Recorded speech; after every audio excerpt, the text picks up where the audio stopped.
l'impact du témoignage de Christ en moi. La deuxième partie, et par la grâce du Seigneur, le mercredi prochain, nous verrons la troisième partie. Nous allons commencer à faire comprendre une chose. Ce qui attire les gens aujourd'hui, c'est le témoignage.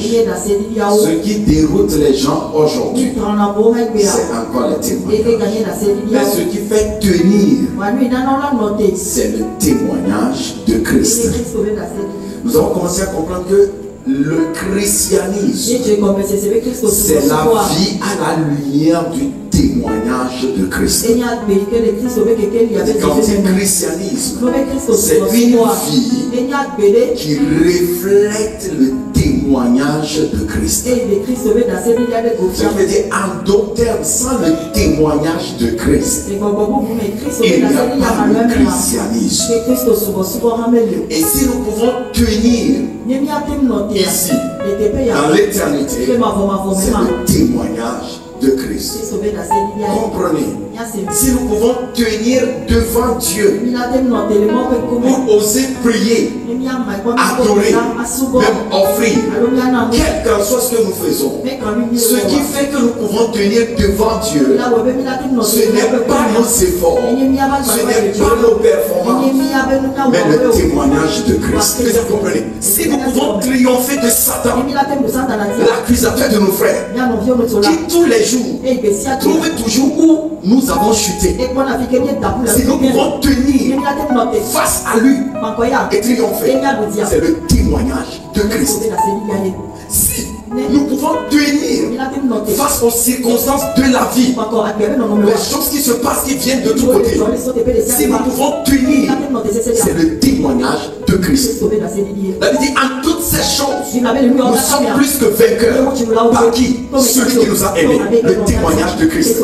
La Bible dit, il n'y a point de condamnation pour ceux qui sont en Christ. Le témoignage de Christ. Si Dieu est pour nous, qui peut être contre nous? La pensée de Dieu, l'adoration, c'est que nous soyons des témoins vivants de son témoignage parmi les nations, pour prouver qu'il est vivant et qu'il agit encore au milieu de nous. La pensée de Dieu. Pourquoi l'église? Pourquoi le culte? Comprenez pourquoi l'église? Pourquoi le culte? Pourquoi le une pensée qui est de Dieu pour ça, c'est que nous soyons des témoins vivants de son témoignage parmi les nations, pour prouver qu'il est vivant et qu'il agit encore. Nous allons voir aujourd'hui comment ce témoignage affecte maintenant ma vie. Parce qu'une chose est le témoignage. Une chose est ce que le témoignage peut faire. Maintenant, qu'est-ce que le témoignage devient en moi? Il y a plusieurs aspects. Nous allons voir 4 ou 5 aspects. Première chose que ce témoignage fait comme impact, le témoignage de Christ provoque la transformation de mon caractère.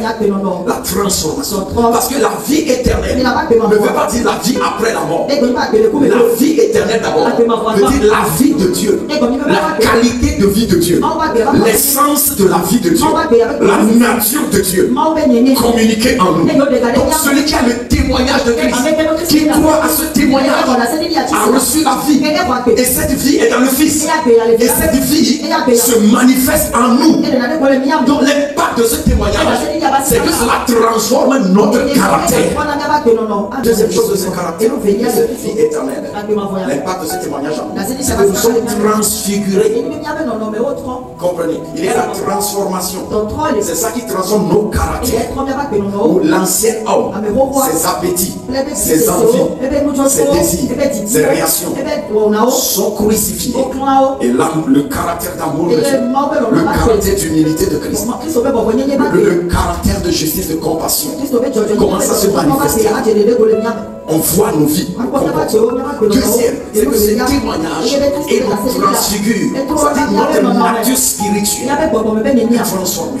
Là où tu nous vois, hommes, mais nous ne sommes pas des hommes. Nous sommes des dieux manifestés dans la chair. Mais qu'est-ce qui me dit que je suis Dieu manifesté dans la chair? Je n'ai pas besoin de sentir quelque chose. Le témoignage me l'a dit. Que à tous ceux qui l'ont reçu, il a donné le pouvoir de devenir quoi? Des fils de Dieu. Donc je suis fils de Dieu, pas parce que toi tu me le dis. Dans l'église parfois, lorsque le croyant fait quelque chose, les gens vont dire, tu dis que tu es enfant de Dieu. Et tu dis enfant de Dieu. C'est seulement ce côté enfant. Et le diable aussi le fait. Mais ce témoignage, que je suis fils de Dieu.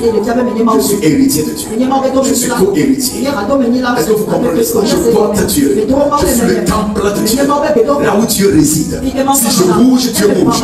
Si j'agis, Dieu agit. Alléluia. Est-ce que vous comprenez cela? Donc il y a cette transfiguration. Cela faisait là-bas que non seulement le caractère de Christ, mais la sagesse de Christ, la foi de Christ, la puissance de Christ, l'autorité de Christ se manifeste. C'est le témoignage de Christ.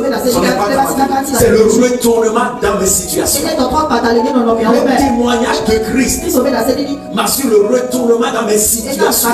Romains 5, verset 17. Si par l'offense d'un seul, la mort a régné à plus forte raison, ceux qui reçoivent l'abondance de la grâce et de don de la justice régneront-ils dans la vie par Jésus-Christ. Alléluia. Ce qui veut dire ce témoignage, c'est que ma destinée est une destinée royale. Ma destinée est une destinée royale. Si vous le lisez dans certaines versions anglaises, il ne dit pas, c'est la version française qui ne dit pas, il dit they shall king in life. C'est-à-dire, ils vont manifester la royauté. Ils n'attendent pas quelqu'un de les faire roi. Ils se lèvent comme roi et dominent sur les choses. Je te vois dominer. Je te vois manifester la royauté. Tu quittes l'esclavage. Tu quittes l'esclavage. L'esclavage n'est pas ton partage. Dans le nom de Jésus. Ce témoignage nous rend capable de régner. Ce témoignage nous rend plus que vainqueur. Et en toutes ces choses qui peuvent arriver, en toutes ces attaques qui peuvent arriver, en tous ces problèmes de dette qui peuvent arriver, en tous ces problèmes de finances, de maladie qui peuvent arriver, ce témoignage dit que je suis plus que vainqueur.